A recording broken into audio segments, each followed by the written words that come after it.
If all you're doing is like, I just want to take pretty photos of food, cool, say that.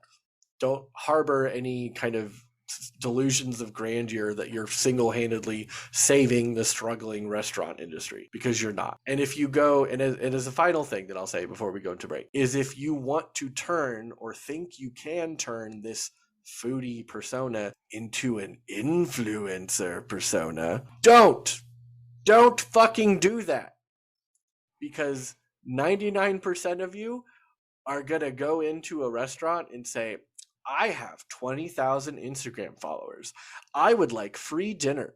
And then I am going to, give you a good review. No. Bad. Stop it. You get a newspaper to the nose. Bad influencer. Restaurants are under no obligation to give you a fucking thing.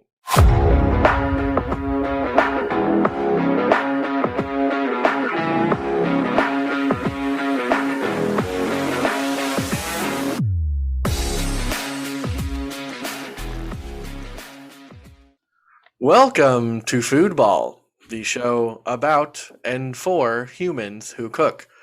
We talk real food, we talk food media, and I say we finally had a decision on whether or not to use the royal we and cut out the middleman, and I now have a co-host. Please introduce yourself, Yay. co-host. So I'm Barb, live in upstate New York. I'm currently a stay-at-home mom now. Yay. I'm really bad at telling anything about myself. It's okay. We have a whole hour and a half of interview later in the show that we'll get to, that you get to do all of that. So if you'll learn as much about Barb as you would like, including a famous story where I, your host, Zach Martin, set a turkey on fire. So I am not a 100% infallible cook. We'll learn all about that later. Anyway, like I said, Foodball is a show where I have started a crusade, a revolution, if you will, that all humans cook and should cook. And if you don't, you need to start. And we'll tell you why. We'll tell you how. We'll tell you what kinds of food should be number one on your priority list. And most importantly, my favorite part, you'll learn some things, and we'll make fun of really shitty food media. Bad chefs, really stupid articles, things like super nutritionism. I start some Twitter beefs. We'll get into that. I call brands out on each other and all kinds of good stuff. So getting right into it. The intro segment we have not yet named. We will talk about three things: a food history fact, a food science fact, and your shitty food media of the week. So this week's first segment topic is kind of based around peanut butter, and we'll get to why that is in just a moment. But first of all, Barb, what can you tell us about the history of peanut butter? Ooh, so I'm going to butcher this name. Peanut butter actually started as something called peanut cheese, or piña case. Yeah, that was a fun thing to learn about.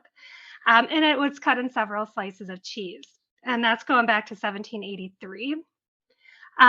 But then up in Canada, Marcellus Edson from Montreal started to patent it, roasted peanuts, and then he got the consistency like butter and lard. And that was the first time that we had peanut butter. But his was a peanut paste. It wasn't until John Harvey Kellogg in 1898 that he actually invented what is now peanut butter for us. So it's not George Washington Carver, as I think we were all taught in elementary school. So that's the folklore. George Washington Carver was known as like the Peanut Man, and he didn't start getting. He would go around and talk to people about their crops, how to utilize it. He wrote a book on 108 ways on how to eat peanuts. So it was just a folklore, but he had a lot of information on ways to grow the crops, how to make them keep growing, how to change them. He's actually very interesting if you read about him, because he was born into slavery, because unfortunately he didn't get the recognition that he needed until the late 1900s. But he taught people about the nitrogen in soils, the crop rotations, and how to boost nitrogen in the soil to actually get like better crops and have them actually flourish. That's one of the myths that we can bust today. George Washington Debunked. Carver did not invent peanut butter. He popularized it in that 108 ways to use a peanut. Because if I remember right from my southern upbringing, there was a lot of crop kind of issues after the Emancipation Proclamation, because cotton was a very labor-intensive, obviously, crop to grow, tobacco, rice, things like that. So things like peanuts were kind of became a ubiquitous thing in South Georgia. Still puts together a lot of peanut crop. So anyway, that's the history of peanut butter. It is not who you thought it was. It's a lot older than you thought it was. So I learned something new today. So our science fact, peanut butter is an emulsion, technically speaking. An emulsion is a mixture of two or more liquids that are normally immiscible, which means unmixable or unblendable, owing to liquid-liquid phase separation. Emulsions are part of a more general class of two-phase systems of matter called colloids. So essentially, for those of us at home who are not like molecular physicists, an emulsion is two liquids that would not normally dissolve into each other or become solvents. Things like are most kind of frequently encountered is oil and water, because fat molecules are hydrophobic. They do not like water, so they don't mix well in water. But an emulsion can be created between oil and water or water-like substances by vigorous fucking shaking, as known to those of us who enjoy vinaigrette salad dressings. A lot of salad dressings are emulsions. Probably the most widely consumed food emulsion is mayonnaise, which is an emulsion between the water in an egg white and oil held together by the proteins in an egg yolk, which are natural emulsifiers. Basically, you can make your own mayonnaise at home by very slowly drizzling your oil of choice into a into an egg, and using either a blender or a hand blender, like a stick blender or immersion blender, they call it. And that moves enough where you can make an emulsion, and using an immersion blender is a hell of a lot easier than trying to do it in a bowl with a whisk. So we'll go into that later on a pantry episode. Food emulsions other than mayonnaise include things like gums, and in our particular example, peanut butter, because if you buy natural peanut butter, which is just made of peanuts and salt sometimes, you buy it in the jar and there's a layer of peanut oil on the top of the protein peanut solids, or basically, and it's technically a liquid because it's a paste. So you have to stir it in order to emulsify it, in order to get it out and make it spreadable. Commercially popular, widely available peanut butters like Jif and Skippy and shit like that have a lot of synthetic emulsification agents in them to make them not separate out over the course of the production process, which is why you can open a jar of Jif and spread it right away. You don't have to stir it because there's got a bunch of extra bullshit in it that doesn't need to be there because you're lazy and don't want to stir your peanut butter. So that's an immersion, and also an excuse for me to bitch about preservatives and things that make your food not food. Moving into why we're talking about peanut butter at all is our shitty food media of the week, coming from our friends at Eater, a Vox media company, Eater.com. An article entitled, "Uncrustables are better than a peanut butter and jelly you make yourself." Just let that title sink in for a minute. Written by Amy McCarthy, a staff writer at Eater. Who this is basically like an editorial where Amy describes what an Uncrustable is. It's a frozen peanut butter and jelly hot pocket, basically, like made of synthetic white bread and some sort of peanut product. and some sort of grape or strawberry facsimile thing. Any of us with children or who have been a child in the last 20 years have had an Uncrustable in our lives at one point or another. They are gross, in my personal opinion. So so McCarthy says there's a reason why these sandwiches are eminently popular. Most of them have to do with kids. There's no easier snack to hand a cranky, starving child than a slightly defrosted Uncrustable. No one wants to whip out a loaf of bread and dig Jif out of the depths of the pantry in the midst of a full-blown meltdown. Okay, a lot to unpack in that particular sentence. A, know where your fucking peanut butter is. You shouldn't have to dig for it. If you have kids, it's front and center, right where you can grab it, or even where the kid themselves can grab it.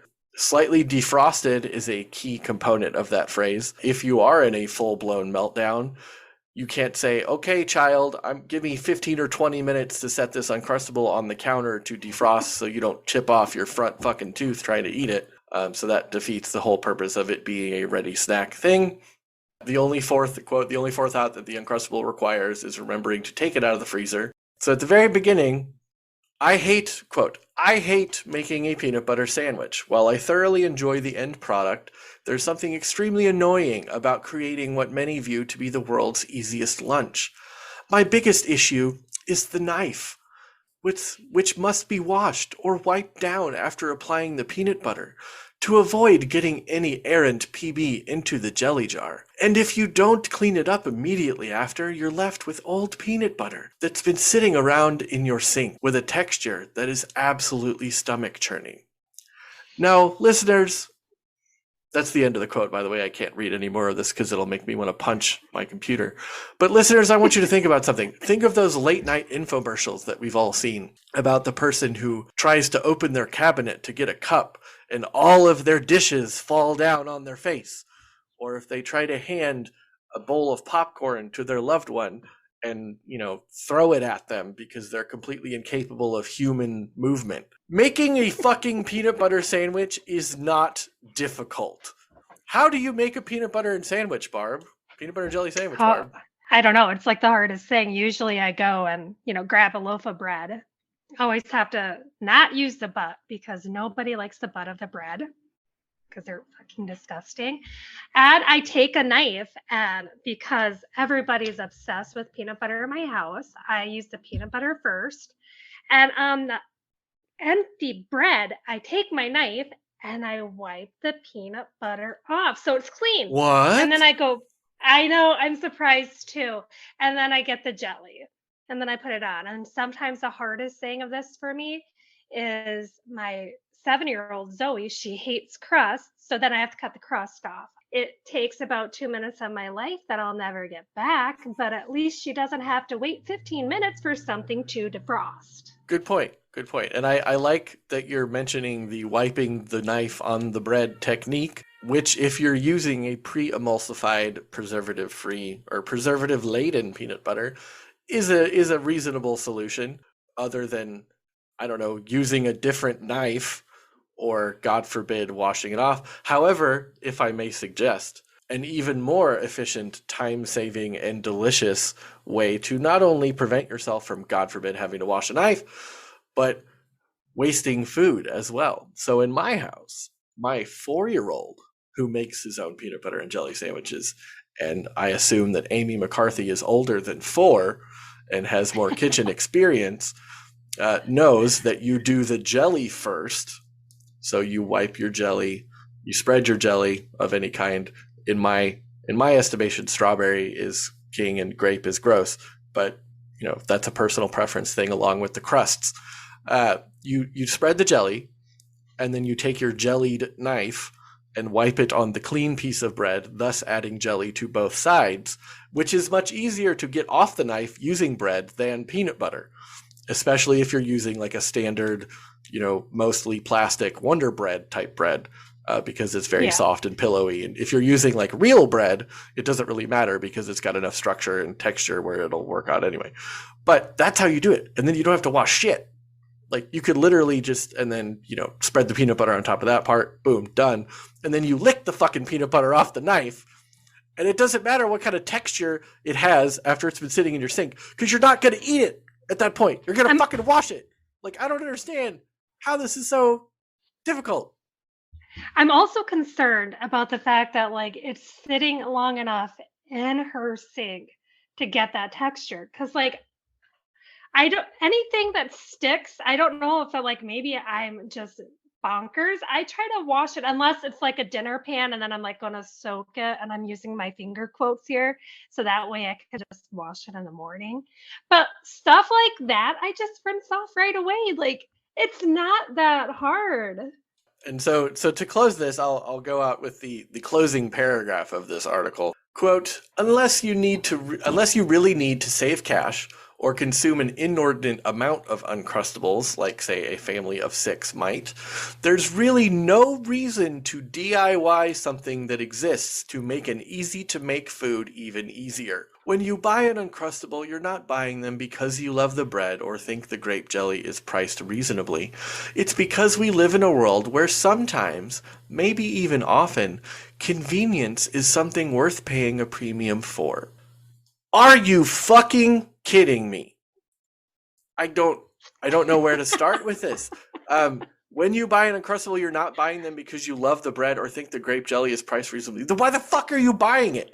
They'd be like, I don't really like this bag of dog shit, but you know what? It's easier to heat up a bag of dog shit than cook food, is what you're saying here. And for McCarthy to say this, even often convenience is something worth paying a premium for. There is a balance. I think we get into this later. There's a balance between which is more valuable, your money or your time. And I think a lot of people forget that for the majority of people in the world, their money is the more valuable thing than their time.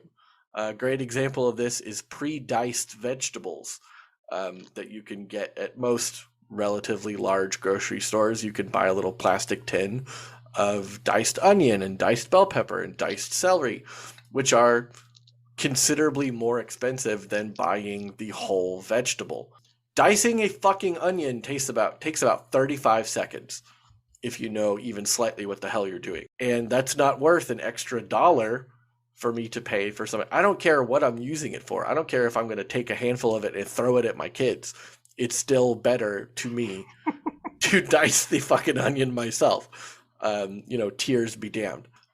So I feel like McCarthy's coming across from a very high pedestal of privilege here, that she would rather feed herself or whoever this godforsaken plastic-filled abomination than take the 2 minutes to make her own fucking peanut butter and jelly. It's not just that. It's like, think about food prepping. How easy would it be to prep your own, get a cookie cutter, cut off the crust, put this thing in a plastic baggie, throw it in the freezer. You can make your own. And guess what? She won't have her own knife to wash everything. You have to wash it once, just once, lady.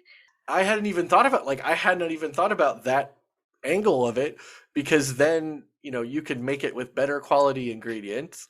Exactly. You can, do in that way, and because people love to meal prep. And peanut butter and jelly is one of the few sandwiches that store over time well, because there isn't hardly any liquid content, because of the gel form of the jelly doesn't soak into the bread. And as long as you keep it away from moisture, or actually no, because staling of bread is not moisture leaving the bread, it's moisture going into the bread, which we'll talk about into the pantry episode. So if you keep it sealed, it'll keep for several days or at least a week. So, you're exactly right. Like, that's a better idea, because you can't do that with like a regular ham and cheese and mustard, because the mustard soaks into the bread and it gets all gross. And hopefully people, I'm not trying to like harp on people that like white bread, but that shit gets stuck on the roof of your mouth. Like, the white bread is the worst bread to eat. Like, I'm sorry, I can't do it. You can get a better bread, something that holds better, is healthier for you. We can get rid of the white bread. Wonder Bread type sandwich white bread is the worst possible thing really is to make any sort of sandwich on. But again, if you have kids, or if you're just that kind of weirdo, If that's the only kind of bread that you'll eat, that's fine. Better to eat that than anything at all. We get into that later. So that's our shitty food media of the week, by an author whose other credits include Why I Can't Summon the Will to Cook and I Air Fry a Grilled Cheese, It Sounds Absurd, but Try Cheetos on Your Salad. Let's see. Taco Bell's nacho fries are disgusting and I love them.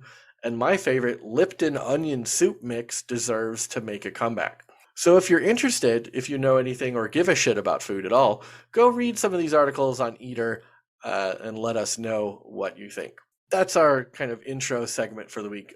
Today, our kind of overall topic is introducing Barb, who she is, why she is, why I invited her onto the show, and why we decided to be co-hosts, even though we live half a continent away from each other and haven't been in the same room as each other in about 10 years. 11 years, actually. So we'll get into that after the break. If you haven't heard about Anchor by Spotify, it's the easiest way to make a podcast with everything you need all in one place. Let me explain. Anchor has tools that allow you to record and edit your podcast right from your phone or computer, which, trust me, is a lot easier than using a super complicated, super expensive audio editing software. When hosting on Anchor, you can distribute your podcast on every listening platform you can think of, like Spotify, Apple Podcasts, Amazon Music, and more. It's everything you need to make your podcast all in one place. And best of all, Anchor is totally free. Download the Anchor app or go to anchor.fm to get started.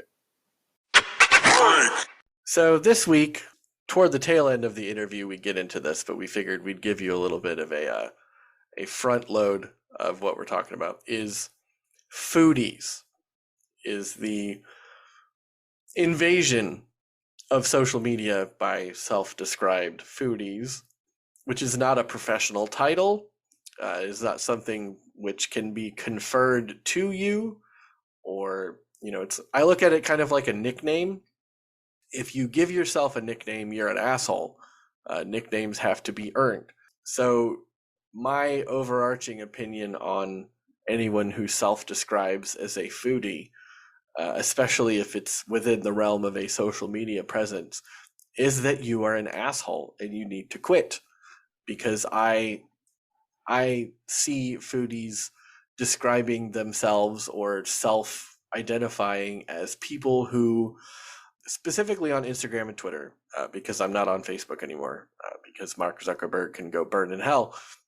But if you look at if you search hashtag foodie, and if you look at 98%, let's say scientifically, of profiles with that in their posts or in their bio, everything on Instagram will have either above the plate photos of dishes people buy at restaurants, or white background professionally lit photos from a studio. And every post is, OMG, just had delicious dish at whatever restaurant, can't wait to come back, enjoy whatever bullshit. Never in these same profiles, almost without exception, and there are a few, again, these are generalizations, never will you see these, quote, foodie profiles talk about the chef or the dish, maybe its history, what it's there for, the components of the dish, or, God forbid, this person who is a foodie cooking said dish or anything. I look at them in my Andy Rooney rant as people who can afford, as we said earlier, what's more valuable, your time or your money. They can afford, in both time and money, going to restaurants far more often than the average person in order to take these photos, because as the old adage goes, if you ate something, if you didn't put it on Instagram, did you really eat it? So I would say, if you consider yourself a foodie, if you identify as a foodie, quit fucking doing that shit. Because you think you're helping restaurants by tagging them with your pretty food photos. If your food photos are even any good, which thanks to smartphone camera advancements over and over and over again, they continue to be better. I can take a better photo with my phone than I ever could with professional equipment in the Navy, because I don't need to know how to take good pictures anymore because it does all the lighting and focus for me. But what do you think that restaurant's social media accounts do but take pictures of their food? You are doing the same thing that they do. And if you have 200 followers, you're not really helping them. I feel like it's self-indulgent. I feel like it's self-congratulatory. It's very self-absorbed. It's look at me, look at what I'm eating. I'm better than you because I can afford to go out and eat this $40 a plate cacio e pepe at a restaurant in St. Louis, which I will not name, but does pasta primarily, and is located in Clayton. But, you know, if you, I have done this, I've been guilty of this, of taking photos of really good meals that I've had. And I think that, you know, there's something to be gained from it in that, you know, I had this really good cacio e pepe, but I understand what cacio e pepe is. Hey, look, I'm making it at home. This cost me $1.50 and 20 minutes of my time. And I didn't have to get dressed up or impress anyone to go and have this at a nice white tablecloth establishment.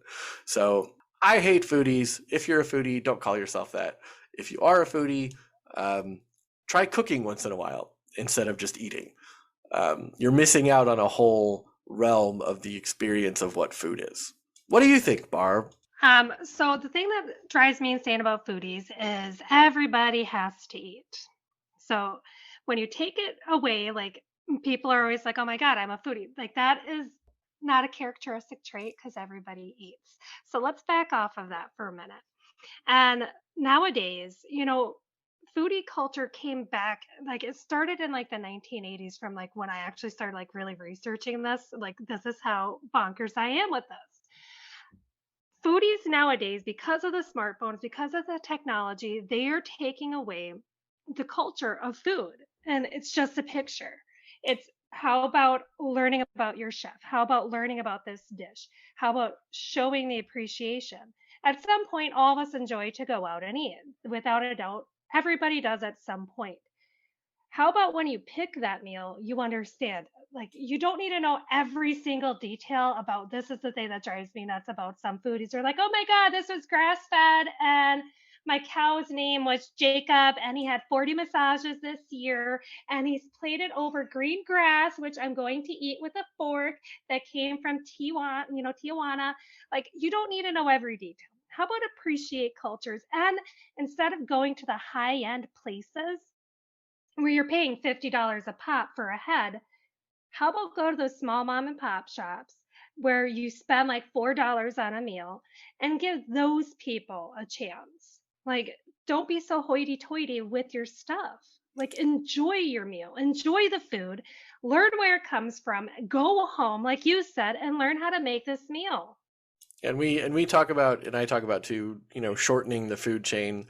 And there's a great Portlandia episode, because we're white hipsters. There's a Portlandia episode where they go farm to table and like follow the chain all the way up to the chicken farm, like you said. And that's, you know, obviously you want to know where your food is coming from. And but I Yes. think where we meet in our opinion is you don't have to go to a Michelin starred white tablecloth dining experience in order to get a shortened food chain farm to table experience, because the phrase to me farm to table has become co-opted by food marketing to not only be what it is, in that, you know, the food comes from the farm to the table. It's very simple, instead of going through a big fucking industrial processing complex. But I think it's been co-opted to mean expensive or to mean exclusive. You know, I am lucky in the Midwest to go, I could go to a farm down the road and buy eggs directly out of a chicken's cloaca that I can see from across the fence and say, that chicken just pooped out this egg. I'm going to take it home and cook it and put it on my table. That is farm to table. Yes, that egg is more expensive than the one I buy at the grocery store, but I also know where it came from, and chances are it's going to taste a lot better. But that doesn't mean that I also have to go to a, Michelin starred place in St. Louis and order a farm to table free range egg that will cost me 25 times as much for exactly the same thing. And so, and all that's to say, and we go into this later, like I'm not in any way shitting on restaurants or chefs. Again, I am not a chef. Barb is not a chef. We are home cooks. I will never call myself a chef. That, unlike foodie, is a title that must be earned, or at the very least given by someone with the authority to do so. Chefs are insane and passionate and talented and mostly insane. So I'm not saying all this to discourage chefs or say that restaurants are bad or anything like that. Restaurants are wonderful. They're vital. They're important. As you said, Barb, like going to your smaller, independently owned, places like that is of premium importance rather than going to, this kind of booming industry of high dollar kind of restaurant group type places. Somebody given the chance between Soul Taco and Tiny Chef St. Louis, please go to Tiny Chef St. Louis. Melody works very hard for your fucking bulgogi and for, the Korean tostada and the Korean crab boil that she's got coming out. Soul Taco doesn't give a fuck about you and doesn't, bust their ass the same way Melody does. What we're saying is that if your entire social media presence or if your identity as a human revolves around eating at restaurants and taking pretty pictures, reevaluate yourself. And I know we'll get a lot of flack, or maybe we won't. Maybe nobody gives a shit. Of, we're supporting restaurants and and you're not doing shit. And okay, you're supporting restaurants and that's fine. You go out and you spend your money that you apparently have a lot of in a disposable way, and that's good. However, my argument, and I think we're both kind of on the same page, is that you are putting up a wall between people who would like to experience quality food and who maybe can't afford it or don't have the time, because you put up this perception that the only place you can get good looking, quality, better tasting meals is at these expensive restaurants or at food trucks that are maybe impermanent or, what have you. I think it's contributing, whether you know it or, are conscious of it or not. It's widening this canyon that I think is our mission statement here on Foodball. You're widening the canyon between people who spend $50 a plate every night on going out and people who can't boil water, because the people who can't boil water follow these accounts just like anybody else does. And they say, oh, well, I can never eat like that because I can't cook. I can't afford to go to restaurants. I don't have time. I feel like you said, it's creating an issue and removing some of the importance of food culture. One thing that I really missed is Anthony Bourdain. He made sure that people understood to go to like these small places. Every time that he went and traveled the world, he made sure to go into like people's homes and he showcased like home cooking, like actual home cooking, a dish that you can't buy anywhere else and it's unique in its own way. There's a love of food and a love of culture. And unfortunately, this is like my sticking point for myself, for foodies, is that they don't experience food and culture the same way anymore. For them, it's a picture on Instagram for their followers or to tweet it and to get those likes, to get more followers. You're withdrawing everything that you're supposed to love about food and the culture, where it's coming from. And I agree with that. And this may come across as like a personal attack, because we are food content producers. That's what we do now. We make a podcast about food. We talk to people about food. I cook at home. You cook at home. We post pictures of our food. We try to make it look good, but also sometimes we fuck it up. Sometimes, I'll put up some stuff probably this week about things that I make that aren't pretty. Like my lunches are not visually appealing. They are they are delicious, but they look like fucking cat food because I eat a lot of canned tuna, which is good quality canned tuna, but canned tuna. So we kind of go into this in more detail here in a little bit after the next break. But essentially, it's not that foodie culture in and of itself is bad. It's just that it needs to be reevaluated if you consider yourself part of it. Take a really good look at what you're doing and the tone of what you're saying. If it's just look at pretty pictures, okay, cool. You're not helping. And you may actively be hurting food culture. If your angle, if your raison d'etre, which I don't speak French, as we know, is to celebrate restaurants and restaurateurs, you can do that by ways other than taking a picture of your dinner. You can, ask the server at any restaurant that considers itself fine dining or above, a fucking Applebee's. The servers and the wait staff are going to know about the dishes. They're either gonna be told or they're gonna be also enjoyers of good food. And they can tell you, this was made in this such way, this beef comes from whatever, or it's vegan because whatever. And then that way you can put that in your content that you're putting on Instagram. Give it a little more value, give it a little more, in the marketing business, we call that a value add, because I think a lot of food media on social in particular is tied to just hashtags nobody reads, nobody actually looks at the picture. I put a picture up of really shitty pasta that I made for dinner the other night, and for some reason it went fucking nuts for me, which is like 55 likes. But it went nuts, and there was nothing particularly good about it. Yeah, like I didn't put any filter. Or yeah, also don't fucking filter your food. By the way, do not put filters and bullshit on your food. If you need to correct the lighting on the photo, like the exposure, do that, but do not add filters to it because you are then misrepresenting the food and you should be shot in the dick, metaphorical or otherwise. So don't do that. That's a cardinal rule. But if you consider yourself a foodie, just take a really good look at why you're doing it, and if be honest with yourself. Like like I said in in episode 3, call it what it is. Call shit what it is. If all you're doing is like, I just want to take pretty photos of food, cool. Say that.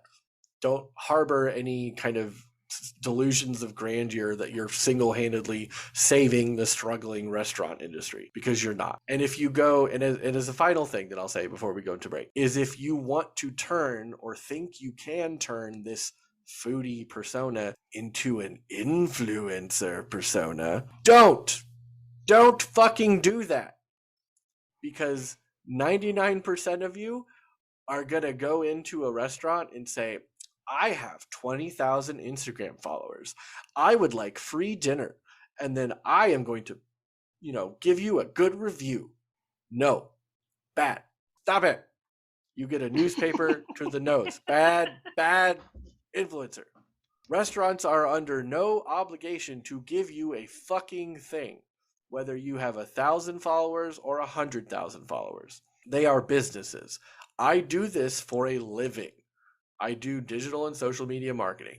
We run influencer campaigns. You negotiate, you come to the table with something of value, whether it be history, interviewing people with some celebrity cachet.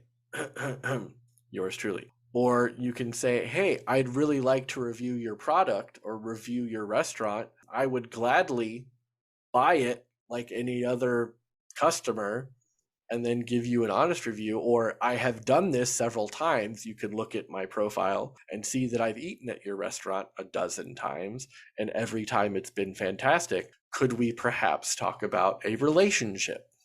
But do not, under any circumstances, pull that fucking bullshit of, I have X followers, give me free shit. Because A, fuck you, that business does not owe you anything. And B, if that business does give you free shit under the auspices of you giving them a good review, that's a shitty business. So that's what we go into. That's my final word on that. We're going to have our full interview with Barb. We do get a little into Foodies, but that'll be after this. Oh yeah, no, it's good stuff. You want to stick around for that, especially as, again, I'll remind you, the time that Zach set a turkey on fire. We'll see It's you the after. best story. It is the best story. And we'll see you after the break here on Foodball. And welcome, everyone. I am here with an old dear friend, Barbara Meleca, who I have known for quite some time. She is not a professional podcaster. She is not a social media professional. She is a regular ass person, which I like to do every once in a while because it keeps me humble. So, Barb, tell the audience how you know me and why the hell you're here. So I have known Zach for well over 10 years. We met through mutual friends in the Navy.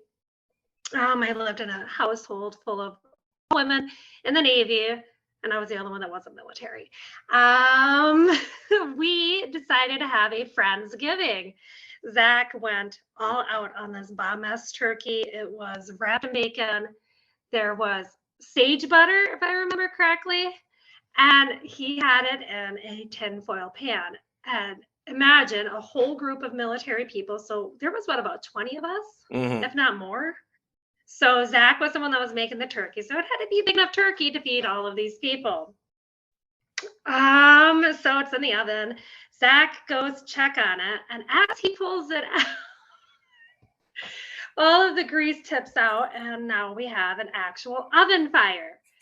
Like actual, not like a little bit of flames, like full on oven fire. And Zach's face is right in there. My fight or flight, we discovered, is full on flight. I will die. I grabbed my cell phone and ran outside. I'm like, I have no part in this.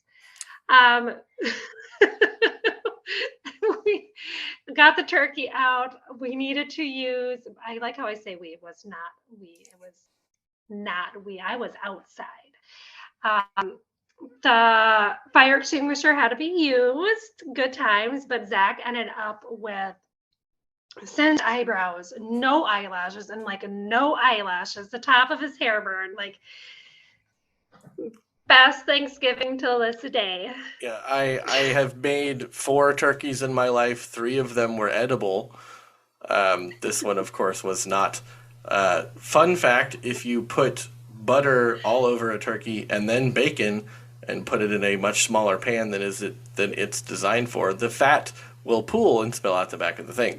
So take that as a fun fact, and like I always say, every human who cooks is fallible because we are all fallible. So take what I tell you with a grain of salt in the knowledge that I have fucked up, much like most of us at some point in the kitchen. And what I respect about Barb is being the only civilian in the house at that time. Not only was outside, was across the street. Had in the 5 seconds it took us to realize that the fucking oven was on fire. And the house full of Navy trained firefighters who we all have to be. None of us moved or batted an eye or grabbed the fire extinguisher or said anything. And she's already across the street going, "Are y'all okay?" For my defense, I was pregnant, so I was trying to really. We're burying the lead here is that you were pregnant at the time. To make it even more worse, that I put an unborn baby in jeopardy with my, poultry folly. But my favorite thing till this day is how I grabbed my cell phone, didn't call 911, didn't get the neighbor for help. I was just like, bye. Best of luck. So that's a wonderful reminder and a fun story that I tell all the time. I will be posting the pictures that we took that day of my poor face because, of course, they still live on Facebook. So I'll be posting those to Twitter and Instagram when this episode with this interview does come out at some point. So anyway, I've kept a relationship with Barb over the years via Instagram. And when I started doing the show, I reached out because I know she's a lover of food and a mom. And so she actually asked if she could come and talk about things because we were bonding over kimchi. So what's the deal with you and kimchi? So my grandfather, as you know, he was in the Navy for 42 years, and he got to travel all over the place. And when they were stationed overseas, they just like got a love for it. And growing up, military, like you take it, you eat, like you have to eat it. So I just fell in love with it. Like ever since, like I would have to say, like younger than Colin, like it was. Yep. And Colin for listeners is my my 6.5-year-old, who I wish would eat fucking kimchi. Kimchi is, for those of you who don't know, kimchi is a Korean fermented cabbage side dish slash condiment slash sandwich topping slash fried rice ingredient, that if I can buy at my grocery store in bumfuck Illinois, you probably can buy at a grocery store near you in varying levels of quality, I would say. It is, if I'm not mistaken, it's traditionally made with mixing a whole shit ton of gochujang, which is like a Korean chili paste condiment, with spices and vegetables and cabbage, and put in a big clay pot and buried in the ground.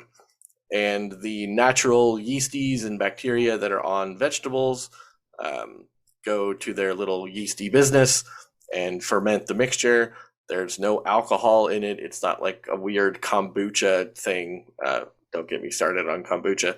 But it's kind of like Korean sauerkraut. If I were to be really white about it and call it something, it would be Korean sauerkraut. Which I know that Melanie Meyer, if she ever listens to this, Tiny Chef St. Louis, who is Korean and has a wonderful Korean restaurant, would probably punch me directly in the dick for calling it Korean sauerkraut. But it is approachable. It's wonderful. It's sour. It's spicy. It's got really good flavor. You can get a mild version if you are spice averse. But if you haven't ever tried it, go fucking get some. It's delicious, and it is real food. So we've bonded over kimchi, and I am not gonna make a kimchi Reuben, which would basically, like I told you, just be a Reuben with kimchi instead of sauerkraut on it.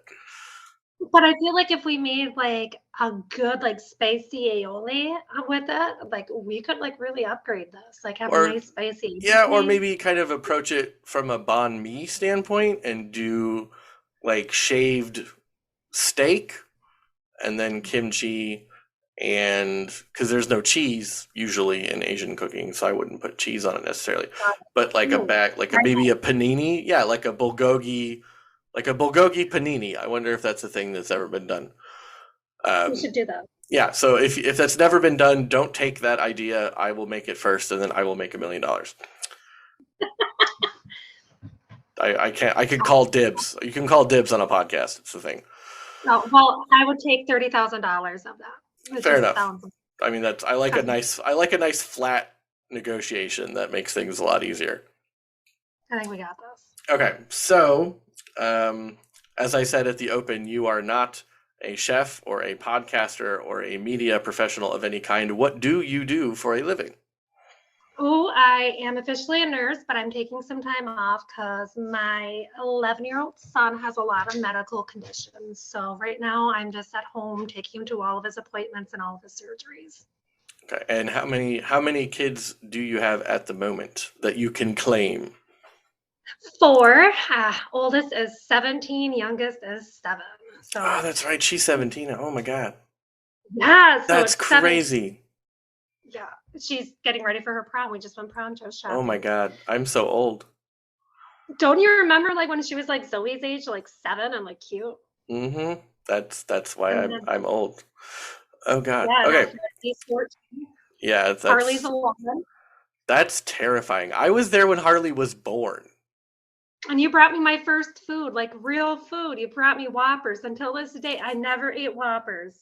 And then I didn't eat anything bad like labor. And Zach brought me a box of Whoppers and flowers. And those Whoppers till this day were the best food I ever ate. Like the best food.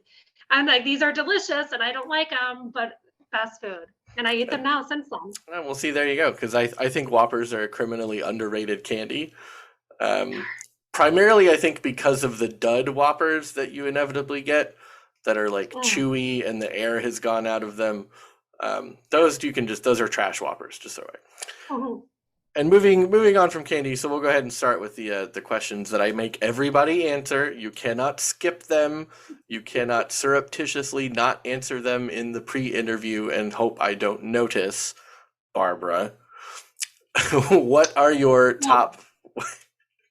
so So disclaimer, yeah, while I was attempting to answer those, I was high on a gummy. So and that's there's that. fine. Everybody can do what they want to do, and that's why I keep a record because I won't let people get away with that. I got the receipts, yo. Okay, Okay. so what Um, are your top 5 spices? Definitely adobo. Like that is like my go-to. Um, I love the flavor on everything, even if on American food. Um, it What just brings is out what is adobo? adobo is a Hispanic seasoning, and there are two kinds. My favorite is the adobo everything seasoning. There's garlic, there's parsley, salt, pepper, if I remember, oregano, green top, amazing. Like one of my like some of the kids' best food is I'll take chicken with just some like actual locally sourced honey, drizzle it on it, put the adobo, and just fry it up like that. They'll just eat it. With the honey, yeah, with the honey, I bet that would be good. It just really brings out all the flavors, but it's just I don't know. They like it. um, Pepper, definitely pepper. I cannot cook everything. Like you can always add salt, but like pepper, I always need pepper. And do you, Um, I have to ask because I'm a pedant, do you grind your own black pepper before you use it? I mean, does buying this like the pepper grinder at the store count? That does count. As long as it is in whole peppercorn form immediately before it goes into the food, that is acceptable. Yes, but there's also times that I prefer the whole peppercorn, like making homemade Alfredo. I prefer whole peppercorn, or like when I make a beef Wellington and like you use like the gravy for that. Like I make a peppercorn gravy. I like the whole peppercorns because it just brings more depth. I like that. I didn't know you made beef Wellington. That is impressive. I have never even tried because I think beef tenderloin and filet mignon are trash steak. But that's why you have to wrap it in mushrooms and other shit to make it taste good because that particular cut of beef has no flavor. No, and one of Mike's favorite stories till this day when we were dating and I flew out to Washington when he was stationed out over there. I asked him, "What do you want me to cook?" And he's like, "I want beef Wellington and whatever side you want." I'm like, "Okay, I can do this. I've made beef Wellington plenty of times." Now, to make a beef Wellington from start to scratch, from scratch all the way to finish, that's like 3+ hours of your time Oh because yeah. you have like to mince the shallots and the mushrooms, and it's a lot of time and dedication. My side that I made was nice, thick, beautiful asparagus wrapped in prosciutto, drizzled with olive oil, broiled, and then cracked pepper and fresh Parmesan cheese. You know what those assholes talked about? Not that beef Wellington that took like 5 hours of my life. Not that beef Wellington, the asparagus. Yeah, yeah. That's how it goes sometimes with those we make our delicious food for, but food is community and that's okay. Better they talked about that than not anything at all. So, and if So we have but if it makes you feel any better, I just started watching MasterChef Junior with the kids, because I'm trying anything to get them interested in coming and helping me in the kitchen. And oh, they love it, thank goodness. But if, from the first season of MasterChef Junior, one of the challenges was making Gordon Ramsay's beef Wellington, and not to make you feel bad, but they did it in an hour, and they were like 9 to 12 years old.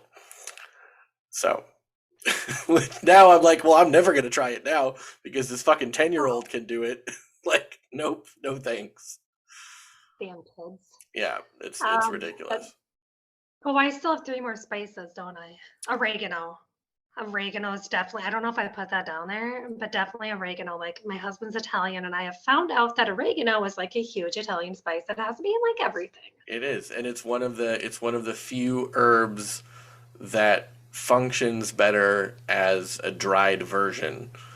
Yes. Something like dried basil is trash.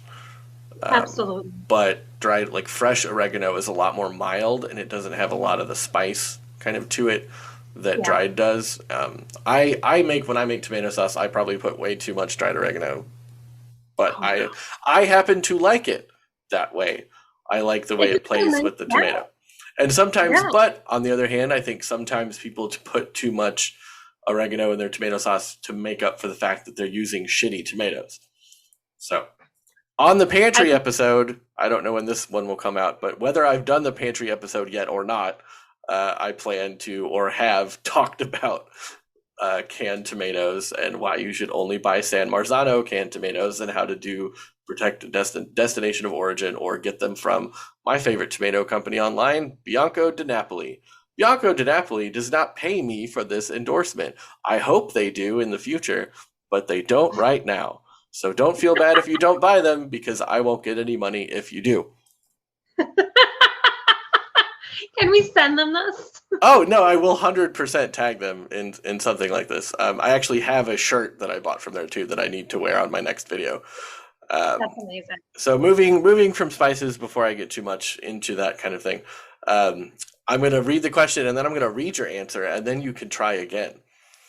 If you Ooh. could only have 5 things in your pantry, what would they be? And hi, Barb's response was, I hate you for asking this. So, uh, not hi, Barb. Would you like to try again? So 5 things that I have in my pantry at all times, and I will explain some of them because they are like not the healthiest thing. Um, ramen noodles. So Harley has massive medical condition, struggles to put on weight. One of his favorite things, ramen noodles. So I will upscale them. Like I'm talking, I'll put like the eggs in them, chicken, like it's quick and easy for an 11-year-old, especially when like you have to get food in. So always have ramen noodles. Tomato paste. Huge fan of tomato paste. I always have a good can of tomato paste. And it took me a while to learn the difference between tomatoes and like how the difference where they're grown, how they're like processed and all that changes the flavors because I couldn't figure out why my spaghetti sauces always sucked. Zach's right. Buy good tomatoes. It doesn't matter how good you can make a sauce. If you don't have good tomatoes, it's going to taste like crap. Um, so I have those two. Let's see, quinoa, that's always in there. Um, I'm not a big fan of it, but Mike does strongman. Like Mike's trying to get into strongman. Mike does powerlifting, like he's big in that. So I have to like He's gotta have he's a healthy 4,000 grams of protein in every single bite or whatever. yeah, and like he's a healthy one. Like I look at him, I'm like, oh look, you got muscles. Oh look, I can do the truffle shuffle. Don't know how that worked out. So I always so there's 3. I need 2 more. What do I always have in there? Good pasta, like good pasta.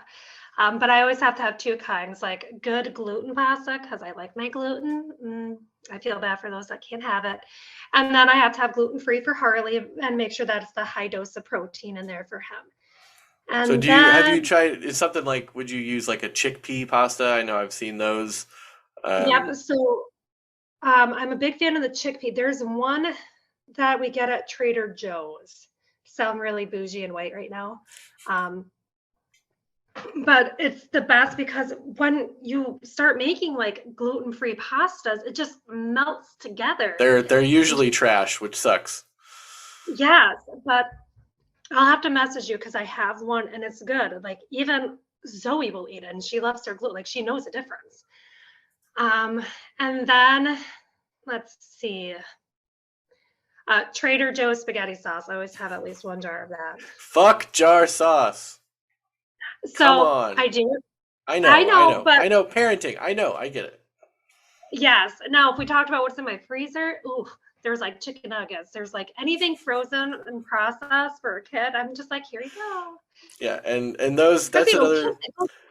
yeah, and that's the thing that I think, a lot of people who are either trying to get into food or have kids and feel guilty or whatever, like I've read some papers and I've read some books and you hear these stories of, oh, my 6-year-old loves sushi, or my kid enjoys whatever adult food, And that's cool. Your kid is probably not going to be that kid because that kid is weird. I've done some studies that, or I've read some stuff that like kids taste buds because your taste bud, I think it's generally accepted that your taste buds do shift a little bit and your Yeah. tastes shift a little bit as you age. Now I'm a lot less prone to drinking sweet beverages. I don't mind bitter things like I'm putting less and less coffee or sugar in my coffee, things like that. But kids, when they're, because they're young, they their tasters don't appreciate bitter compounds, so things like vegetables they don't like as much in general. And there's some ideas and theories around like when you're younger, you have to stay away from things that could potentially be poisonous, and it's like an evolutionary, leftover trait of preventing Yeah. young humans from eating things that could hurt them and stuff like that. So to the point where we were watching something and now Colin says if I ask him to eat broccoli and he says no, and I get mad and he said, "Dad, it's not my fault. I've evolved to not like vegetables at this age. You can't be mad at me." He's So he's totally right. oh, 100%. So I have long since, like Ashley likes to joke that when she was pregnant with Colin and we didn't have any kids yet, I said, my kid is never going to eat all this Happy Meal, chicken nugget, processed bullshit. And that lasted about a year. And we tried to make baby food for the first 7 or 8 months that he was eating solid food. And that's a lot of fucking work, and I admire the Yeah. people. I admire the people who can do it, but those people are also there's a correlation between those people and like people who can afford a dog walker. Um, like not saying that it's causation, but there's correlation. Yeah. So then, now we're full on into we have soccer practice, let's get some chicken nuggets in the microwave just so God forbid you have to eat something. And Yes. I'm okay with it because I know eventually they're going to hopefully get into quality food.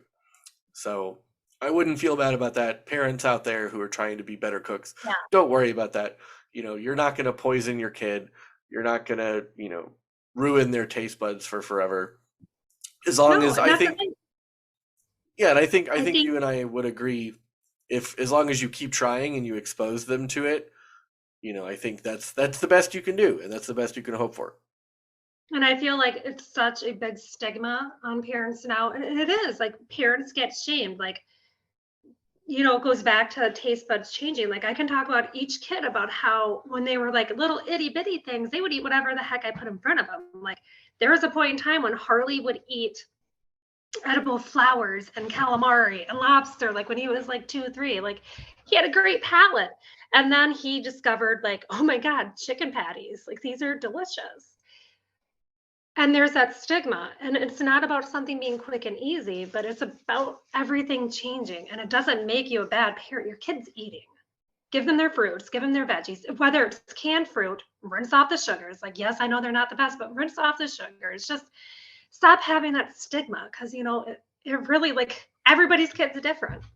And And I think part of the stigma though too comes from the onion of shit that makes food in this country difficult is things that are perceived or marketed as healthy are more expensive, are harder to find. So not only, we're poor. I have admitted that several times. We are poor. So it's very hard to buy quote nutritional things for the kids that they won't even fucking eat. So yeah, you're not only shamed whether it's real or not, it's perceived shame that you're not only buying unhealthy food, you're also poor. So, like, oh, you can't even afford to feed your kid organic juice. Something about that we realized a couple of years ago was a lot of fast food restaurants have changed their kids menu offerings to, kind of appease this perception of, better food and healthy eating. Like, oh, you don't have to get French fries in your Happy Meal. You can get apple slices. Not to mention the apple slices don't have peels, and they basically are just sugar. Anyway, which is fine. But something like at Chick-fil-A, not talking about the moral implications of Chick-fil-A, that's for a different show. For the Chick-fil-A kids meal, they don't give apple juice. They give it's honest apple drink, like it's honest Yeah. brand apple drink, which Yeah. if you look at the ingredients list, which I always say to do, it is water and apple juice concentrate. It's just more water than regular apple juice. So that's why it's 50% less calories and lower sugar, because it's diluted apple juice. It's diluted organic apple juice, but it's just diluted apple juice. And I was like, okay, Yeah. well, at this point, you might as well just give him water and save the $4 for the kids' meal and the apple juice. Yeah. So don't, parents out there, don't feel bad. There are ways, and if you've exhausted everything that you know of to try to get better food in your kids, don't worry. If there are medical issues, please go see a medical professional. I am not a medical professional. Barb is, but she's not a dietitian. She's just a mom. So anyway, moving along. After we've bailed out every parent in the world for giving their kid chicken nuggets. Um, what? Oh wait, that's right. You skipped a couple. Hold on. Let's go back because I'm not going to let that happen. What is the go-to dish that you cook? And no, kimchi does not count. Um, that's a good one because like I try to like change it up because I want to be honest, I get bored with cooking. Like I love cooking, but I hate how sometimes you just run out of recipes. Let's just be honest. Like you get like, I made this. Um, but I would say one of my favorite things to absolutely cook would have to be a good Sunday sauce. All of the kids usually partake in it. And anytime like the kids were visiting, that was like my first meal that we would always make was spaghetti. So I love to make a good homemade Sunday sauce that I just finally got good at cooking it. So It is a kind of Italian American rite of passage to, and I'm not Italian, I'm Irish as fuck. My dad is under the impression that we are descended from some Sicilian count, but that's just because he got really into The Sopranos at one point and is 6'5" and thought he'd look good in a suit and sunglasses. But to the uninitiated, a Sunday sauce or Sunday gravy, as they say in the old country, is basically like a tomato sauce that simmers on the stove all day on a Sunday, tended by your nonna. And no one can make the correct way because you don't have the water from the old country or whatever. yeah, There are many ways. It's almost like the Italian version of a scrambled egg, in that every cook worth their salt has their own kind of tweak on it. For yeah, example, like my Sunday sauce or Sunday gravy has fish sauce and Parmesan rinds, and I saute mushrooms to get umami out of the mushrooms, which we'll get to in a moment. So I think that's also something that as a parent too, we make that so we have something for 3 or 4 or 5 or 6 days that's already done. You pop in some noodles, you do your pasta water saucing technique, and then you're good. And it takes 20 minutes or yeah. whatever to do the noodles.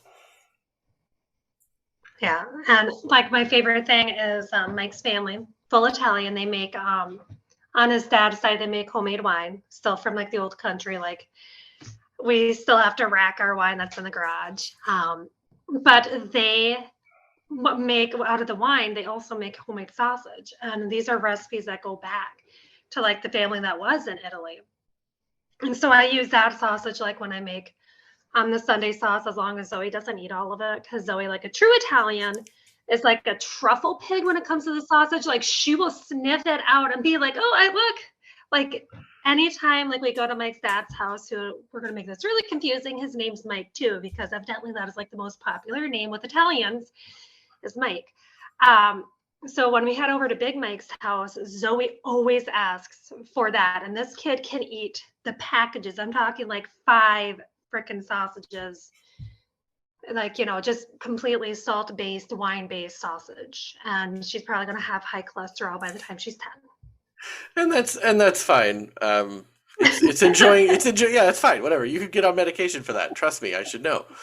And that's fantastic. Like if you can get real food that's made like that with love, with tradition. Yes. I am lucky in that our grocery store here in St. Louis, Schnucks, they make their sausages in-house. I don't have to buy Johnsonville, which is trash, but I don't have to buy factory processed sausages and meats and things, and that's Yeah. good. If you're lucky to do that, please do so. If you can go buy your meats from a farmer's market or a place that if you really want to go and shorten the food chain and go meet your food, please go meet your meat.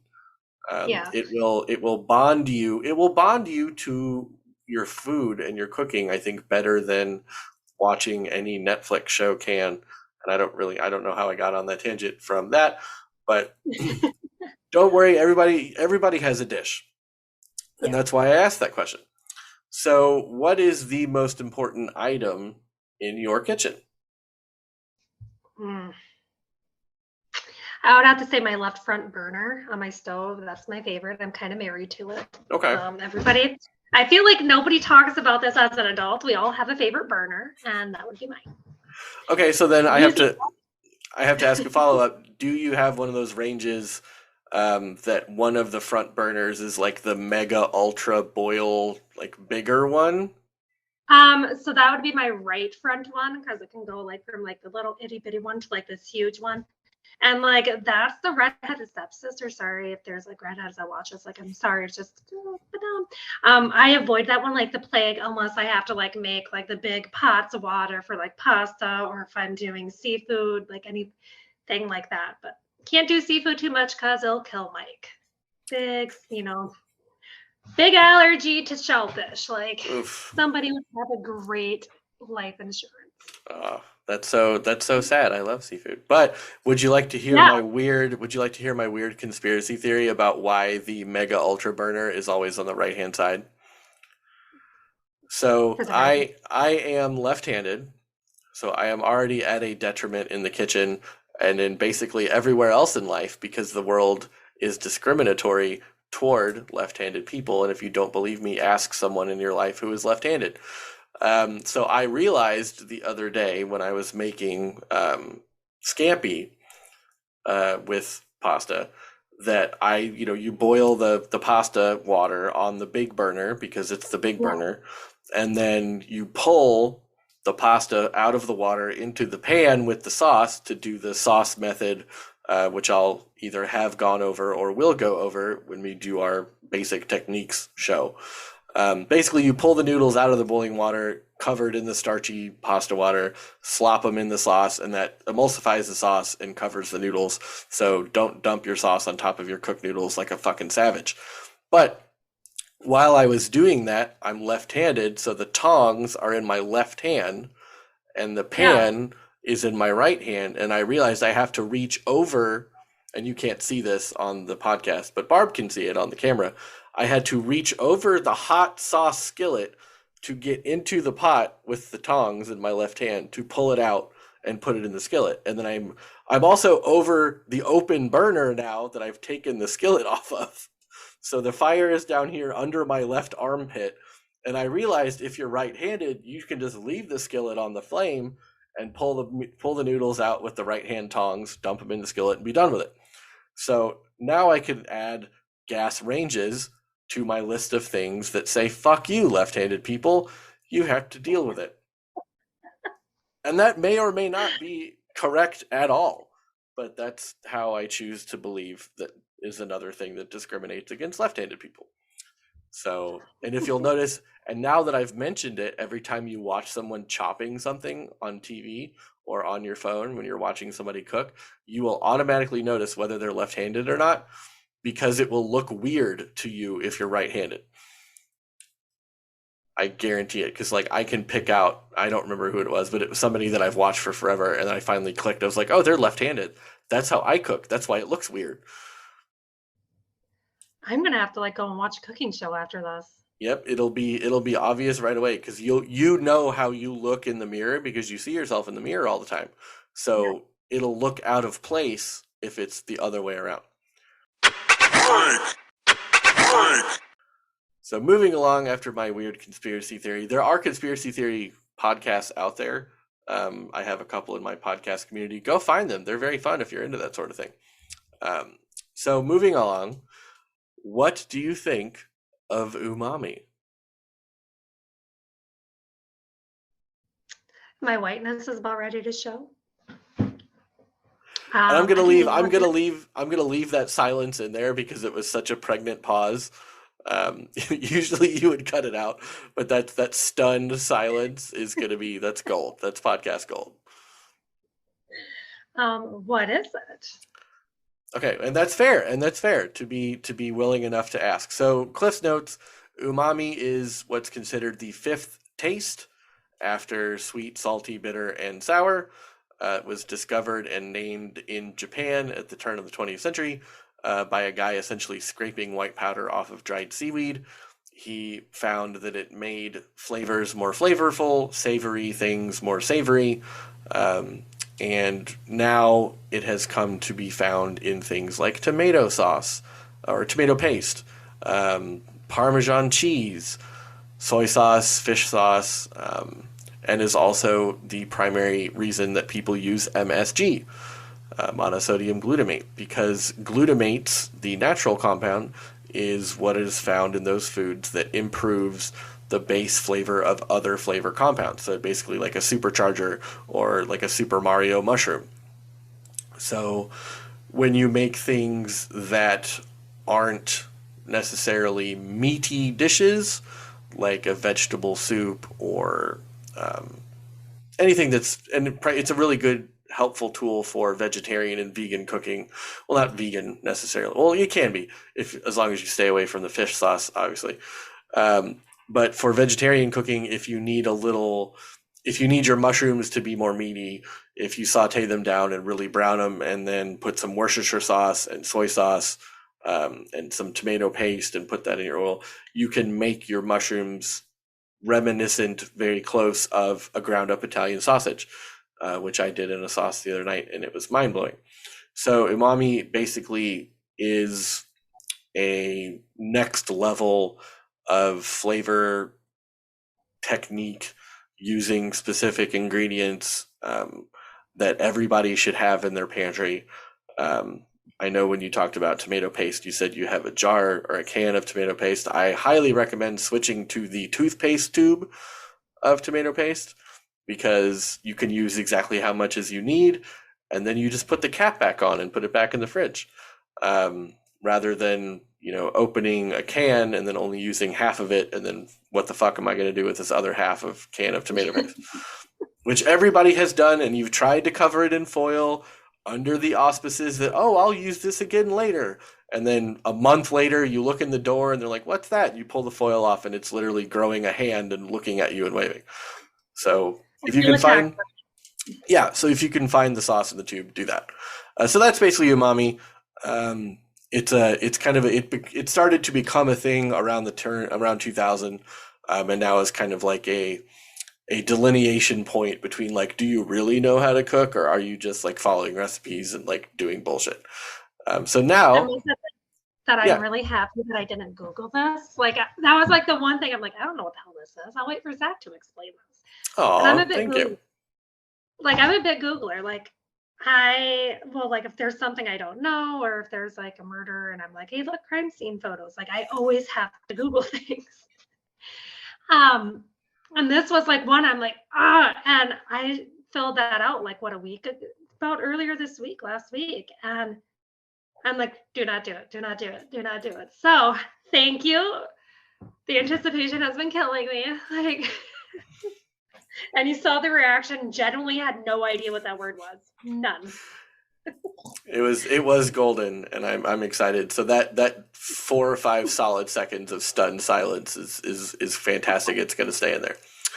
Okay, so my favorite question on this battery: what does real food mean to you? Did I answer that? You did. Did I have a good answer? I mean, I can read it, and then you can say if you think it's a good answer or not. I'll go first. Like we'll do like sober Barb, and then we'll mess with that. Fair enough. Real food to me doesn't like ingredients do matter. Like I'm not going to say ingredients don't matter because they do. let's just be honest, like ingredients matter, like where they come from, how you cook it. But it's all boils down to is like, are you enjoying doing it? Like, are you having fun? Are you bringing your family into it? Like real food is just like, it comes from the heart, it's like one of the best feelings, it's creating memories for yourself. Create, like if you have kids, it's like doing that. Like, is this a dish like I'm going to pass on to my kids? And I've made dishes that my family absolutely hates. And Same, like, and same. I absolutely hates, but they have provided some of the best memories. Like I enjoyed making those dishes. It was fun. It was a learning experience. And it provided some of the best memories of everybody like looking at me like, what the fuck is this? What the fuck did you just make? Oh, this is a healthy version of orange chicken with like no like MSGs, that everything's like so super duper healthy and yay, it's good. It was fucking terrible.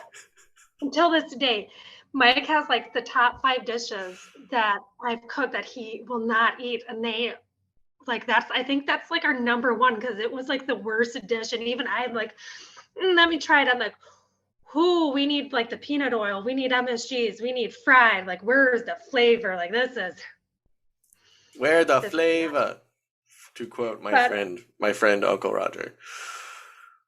But that to me is like real cooking. It's, we get the ingredients where we can get them, whether they're fresh from the grocery store, and we all try our best, but it's definitely cooking from the heart. That's, I think I might have said something like that. Did I? It was what you wrote here was cooked with love and fun. So I don't know if you meant cooked with fun or cooked with love, comma, and fun. Cooking doesn't always have to be fun. It can be utilitarian. Like I don't find making scrambled eggs very fun, but that's why I do it very simply. So then I don't have to think about it, and I can do it when I'm at 6 in the morning when I'm tired. So I have to ask, do you make like British style scrambled eggs or like? What is British style scrambled eggs? Oh my God, they are so like runny, and they're like folded in, and they're very runny. No. Yeah, my Nana used to make them, and like till it's the day, like if somebody talking about like, well, I'm gonna go off on a tangent. Everybody's raised differently and like different flavors and all of that. Mike likes to have the driest scrambled eggs I've ever seen in my life. Like I have to almost burn them. Like they have to have like a nice toasty, crispy brown. And I'm like, what the fuck is this? Like this is dog food. Whereas like my grandmother, it was always this runny, lots of milk, and you just constantly fold it. So it doesn't like, it's like almost a whipped. That's how I like my scrambled eggs. And then I have to make like this dry stuff where I'm just like poking it like this is, I don't know what I'm making, but it's something. Oh, that poor man. Yeah. He's missing out. So no, my scrambled eggs. I actually got into a discussion on Quora about this yesterday because somebody was selling something about putting seltzer water, not flavored seltzer water that you drink, but like a bottle of club soda into scrambled eggs to make them light and airy and fluffy. My scrambled eggs are 2 scrambled eggs in a bowl, whisk with salt, sit for 10 minutes for the salt to denature the proteins in the eggs, which also helps with tenderness. High heat, tablespoon of butter, melt the butter until it's almost brown, put the eggs in, let them sit, swirl them around the pan. This is in a nonstick pan. The only reason you should have a nonstick pan in your kitchen, do not cook anything else in it. Flip it over with a spatula a couple times, do the flip on the other side, and about another minute and you're done. If you take it out of the pan and it's dry, it's overdone. It should be dry, it should be wet on the plate, and if you give it a minute, it'll dry itself off and finish cooking on the plate.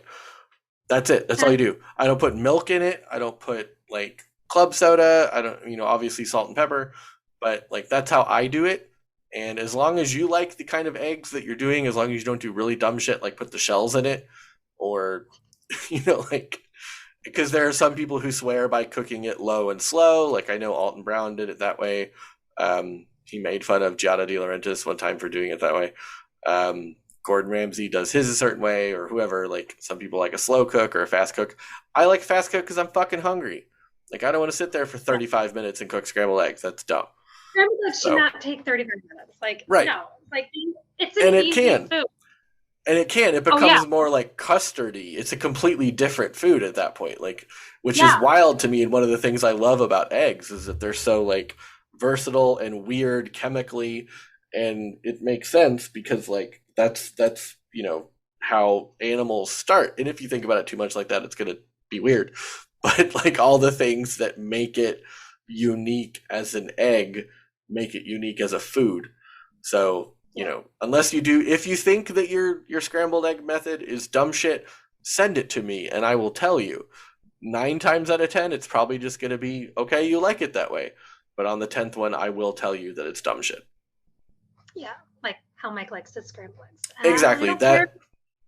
That And is for dumb all the shit. people that like, yes, and for all the people that like really dry scrambled eggs, good for you. You guys are wrong. Right. Sorry, it just needs to be said because I feel like it takes away the actual flavor of the eggs. Like it just pulls every flavor, like whether you use milk or don't use milk, because he's not a big fan of milk, so I'll just put like a little bit.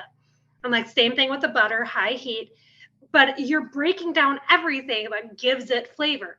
And it's the same way, like I die on this hill, like steak, the longer you cook it, the more flavor you lose. Like those people that like medium well or like well, like, okay, would you like some leather to chew on? Like, this is bad. You guys are wrong. You Right. shouldn't go over medium rare. Like, I prefer my steak to be rare. Like, it should be mooing at me. I probably would eat a live cow at this point. Like, I like blood in my steak. I Oh feel my like, God. Yeah, but it's you it's have one of to those know, like, things. Yeah, and it's you one of those lose things too flavor. where you're exactly right. You lose flavor, especially with proteins. With Mhm. proteins, you lose a lot of their flavor compounds because you're basically like destroying them with heat, and all you have left is the stuff that comes from the Maillard reaction, which then just becomes charcoal. Yeah. My dad used to be, or is probably still, the guy who puts his bratwurst on the grill for 4 hours on high, and they basically just Mm. become dick-shaped charcoal. And he says, "Oh, I like mine well done."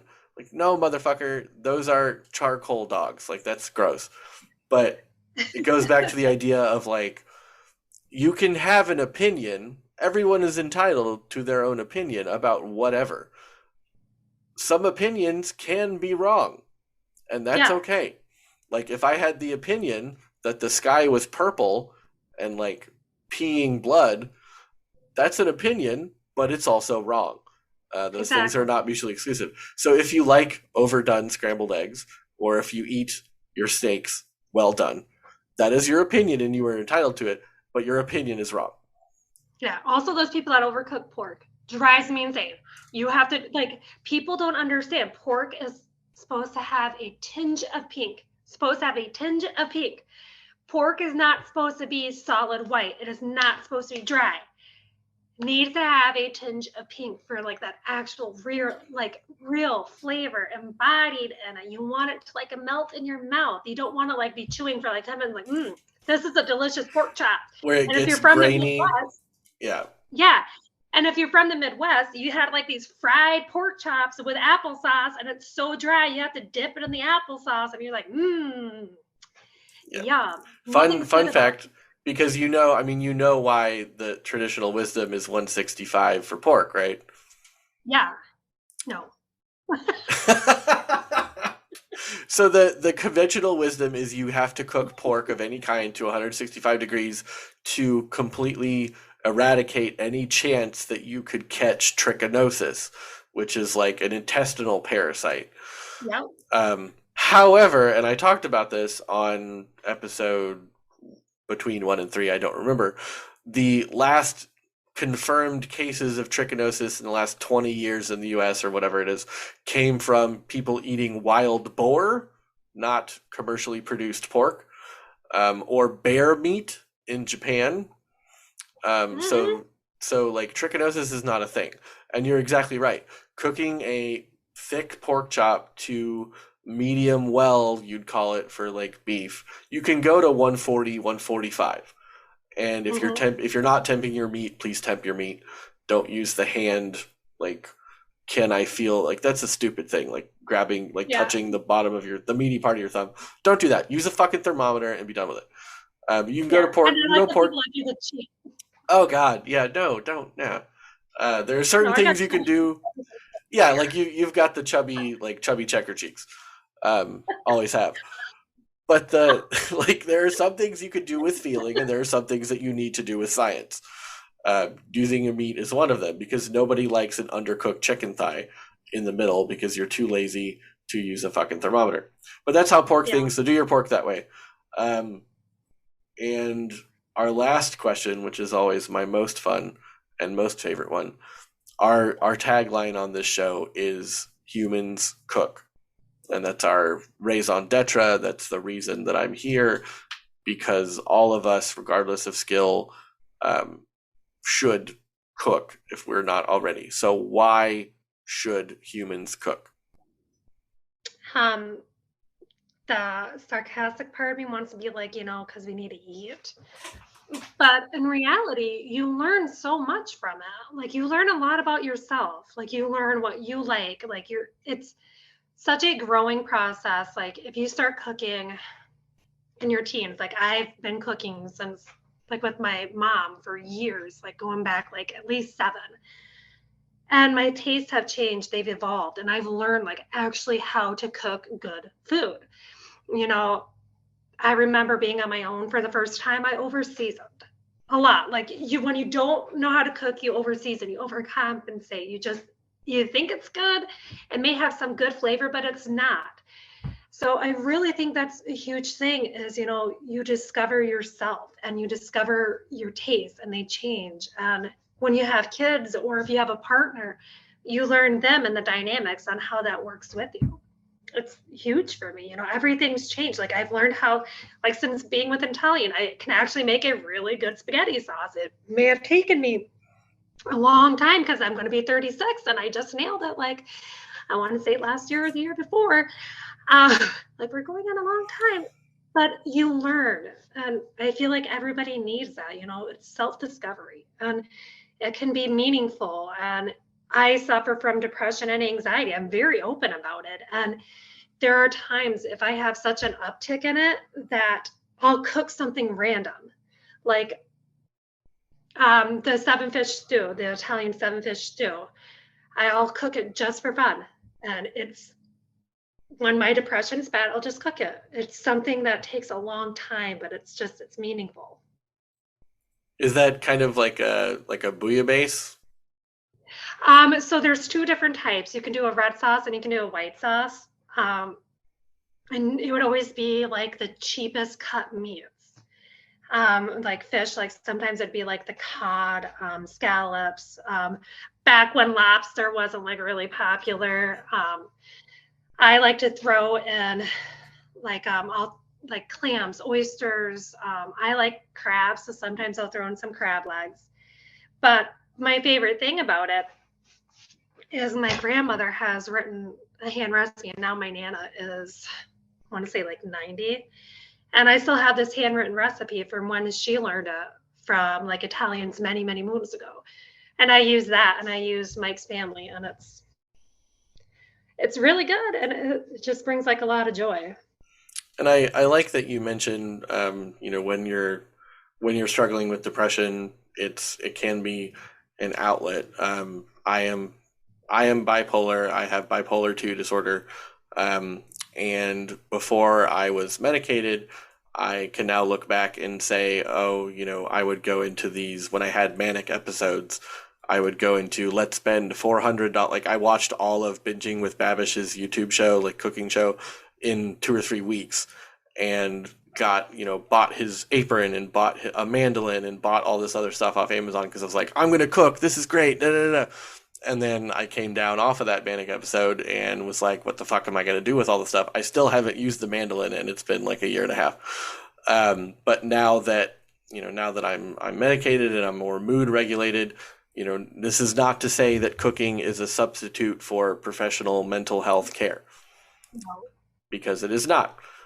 But it can be.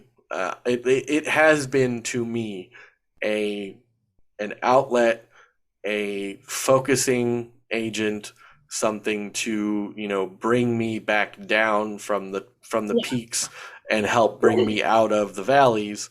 Because, like you said, even if it's shitty, even if it turns out bad, it's a great story, as we learned with the turkey, or Exactly. it can be as simple as, damn, this is really good. And then you're experiencing joy, like you said, and that can help. I think I would say it can do enough to improve your mood that combined with other things might be helpful. So I think if you view cooking as a chore, if you view it as, and I think too, people have mentioned to me that single people find it a little bit harder to become motivated because they're only cooking for themselves. Yeah. And I think did you ever live by yourself, or were you just kind of always with? Oh yeah, that's right, you did. Um, I did, but I always still had the kids. But it is hard because, sometimes the kids are just like chicken nuggets, chicken patties, dino shaped nuggets, which if you have kids, you will somehow learn that dino shaped nuggets taste different than every other nugget. And the kids will swear by that. Um, and it was hard to like sometimes get motivated, like what am I going to make for myself while they're doing this? And then there was times that I would just eat crappy, or you honestly don't eat. I'll just be like having like fruits and veggies. It's and then it can be depressive. You And just have to find that groove for yourself, yeah, and unfortunately. and you knew me in the longest stretch of my life that I lived by myself, and I kind of became famous for that was when like Chopped first premiered on Food Network. And if you've never seen Chopped, it's basically four cooks or chefs that they do 3 rounds, a appetizer, entree, and dessert, and they each get a mystery basket full of ingredients, and they have to cook that meal. And then after each round, one person gets kicked off. And what makes it fun, other than they don't have any idea what's in the basket, is like for the appetizer round, it could be shrimp and mango chutney and leeks, and then like Pop Tarts. Like they have to use something random, completely random. And the thing that always bugged me was like these quote unquote chefs would have something like Fruit Loops, and they'd say, I don't even know what these fruit flavored cereal rounds taste like. I'm like, motherfucker, you've eaten Fruit Loops. Yes. Unless you were born a Hilton or, a Knowles, you've eaten Fruit Loops in your life, because obviously they can't call it Fruit Loops because of trademark. But it was like fruit flavored cereal circles. The caucasity and the audacity of these chefs to be like, I'm above, fucking Fruit Loops. But so when I was single and when you knew me in the Navy, like I got the bright idea to like do a Chopped challenge in my apartment. And Yes. at that point, I took a bunch of pictures of it and I took video and I made a big production out of it, which I now realize was because I was desperate for attention and desperate for validation, because I had just gone through a divorce, and had some other nagging emotional issues, which is why I always tried to cook for people, because I wanted them to love me. Which, not to go into too much therapy, because that's not what you're here for. But I think you're exactly right. Like there is so much to cooking and to the experience of being human and being part of a community, that even if you come at it from a scientific, pragmatic, we should not have processed foods, not just because they might be unhealthy, just because it's kind of adulterating the concept of what food is. I think you're exactly right, is it can be different things to different people, but we still all should do it. And and if you're, it's just like any other hobby, or I don't necessarily call it a hobby, because you have to do it to survive to some point. But I think Yeah. if you find yourself, especially if you're single, if you're living alone, if you find yourself not cooking for any particular length of time, really ask yourself why. Even if it's as simple as making macaroni and cheese out of the blue box. Um, if you find Which is yourself, actually the best. oh, sure. Oh, I mean, fun fact, you could also make macaroni and cheese with macaroni, a can of evaporated milk, and a block of cheddar cheese. which is better, I would say. And it's not. Kraft doesn't pay me for this, but Kraft mac and cheese for the kids, hella delicious. You like hella delicious. Like that processed stuff, that processed fake cheese and some milk and some butter and those orange noodles. Yes. Like give me some of that. Yeah, I would have a hard time ethically turning down a Kraft sponsorship. Um, I would go Alex Guernicelli Walmart commercial in a fucking heartbeat. Be like, yes. Oh God, I saw one yesterday with Dave Chang, who runs Momofuku in New Yeah. York and is like big shit celebrity chef, doing an ad for this thing called an Any Day bowl. It's a bowl. It's a glass bowl that has some sort of like new technological pressure lid seal thing where he was making like microwaved mashed potatoes. And it may just have been me because I've watched Dave Shang for the last 10 years or so. Him struggling through this ad to try to act like he's ever microwaved fucking potatoes in his life to make mashed potatoes was so funny because it's such an obvious struggle for him to be like, yes, I do this for the children in my home. It produces a wonderful texture. Like, motherfucker, it's a bowl. Like, what are you doing? And then acclaimed Food Network chef star Alex Guernicelli, who was a judge on Chopped for a while, has her own chain of restaurants, whatever, is a legit actual chef, was in a Walmart commercial for Walmart food. It's like, That's oh, amazing. like come on, man. Like what are we doing? And I have made a promise to the listeners for this show. I will never recommend or hawk or whatever a product I have never tried myself and do not enjoy, or a company that I do not ethically agree with. Um, and especially, I would not invite people on who I don't like or respect, or for other podcast people, a podcast that I've never listened to. So if ever I seem like I'm coming across as a sellout, please let me know. And until I start making money, which may or may not ever happen, I will continue to remind you I do not make money, and neither do my guests, from any of our recommendations. If you would like my recommendations and to make me some money, I have a newsletter on my Twitter account, which we'll talk about at the end of the show.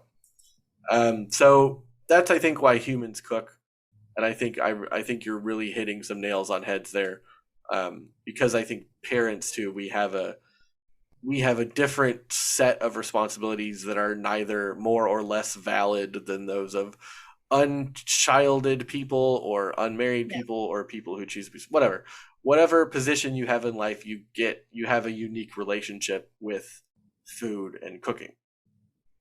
Yes. And I think Absolutely. another question that brings me to another thing that I'm interested to have a very large opinion about and would like some input, because I think you would have a good answer. The pervasiveness of the term like foodie, would you self-describe as a foodie? I hate that word, I hate it because it's like I'm sorry, you have to fucking eat. We're all foodies. Like we all have a comfort food. We all have something that we tend to gravitate towards, or like how we eat. Like everybody's a foodie. We all can sit and be like, this is the best food. This is the best restaurant. This is what makes this good. Like, no, I freaking hate that term. Like, oh, you're a human and you eat food. Wow, what a characteristic trait you have. I bet you don't laugh. Oh my God. Hashtag Insta Twitter, hashtag this. Oh my God, look at my food. No, like, enjoy your food. Explain why you like it. Don't sit and be like, oh my God, I'm such a foodie. What do you eat? Air? Like, come on, people. I love that, because I am 100% the same way. It's almost kind of like people on dating sites who say, I love music. Okay, find me somebody who's like, I actively hate music of all kinds. But I my don't my listen to anything. yeah, like I've never listened to music in my life. But my thing with foodies is people who self-identify as like a quote foodie is primarily those people are those who go out for meals, for every meal, or at least it seems like they're doing it for every meal. They have to take a photo Yep. because the old chestnut goes, if you don't post a photo of your meal on Instagram, did you even eat? They're the Yeah. ones who spend brunch with their friends, all taking photos of their plates of Eggs Benedict to get the right angle. They don't cook, they just eat at Yeah. restaurants that other people make for them. And it's basically a look at my lifestyle that I can afford to eat out for all these meals at these fancy places that I tag. And those people then turn into, quote, food influencers, which Mhm. in St. Louis just recently, we had a guy come into town from LA who I guess was some sort of Food Network intern or producer or something. And he DM'd a local restaurant that does East Asian food. And he said, I'm coming into town. I'd really like to come and, check out your place. Could you give me $100 in free food and then I'll put your stuff up on my Instagram? And he had like 120,000 followers. No big thing, whatever. I have 104 right now, just for reference. Um, and the restaurant took a little time and then said, no, thank you. That's not something we would do. We would like to do right now. So he showed up to this place and ordered a whole bunch of food and paid for it, but basically took a steaming shit on this restaurant on his socials and said, these are the worst bao I've ever had, so on and so forth. And so the restaurant, of course, screenshotted their DM in inner conversation. And after he put them on blast, they put him on blast and got the Good. attention of the St. Louis independent small business restaurant community, which is pretty damn significant and close knit for those of people who take shits on St. Louis as a cultural hub, which I know you do. We are no longer the murder capital of the world, and we have a very good food scene. Thank you very much. So How is this Rochester doing on the murder capital? Because like every time I see the news, there's always like an issue. Yeah, that is for those of you who can't figure it out. Barb is originally from New York. So No. Actually, so I live in Rochester because Mike's family's from here. Grew up all over. Family was like military, so most of my life was like lived in Wisconsin. So if you want some like weird like hot dishes, I got you. Like hot dishes are casseroles, and I can tell you some weird like food combinations, like a nice bowl of spicy chili and a peanut butter sandwich dipped in it. oh my God, that's an It's affront to. delicious. Ugh. Okay, It but is anyway, delicious. that explains the accent. I just know because I like to do my broadcast diction. Anyway, so the food community in St. Louis raised up and was like, "This guy was an asshole. Yeah. Don't come at my town." And roused the wrath of not only the community but everybody who supports the community, which then flooded this douchebag's profiles. His Instagram has since been shut down. Like he shut it down.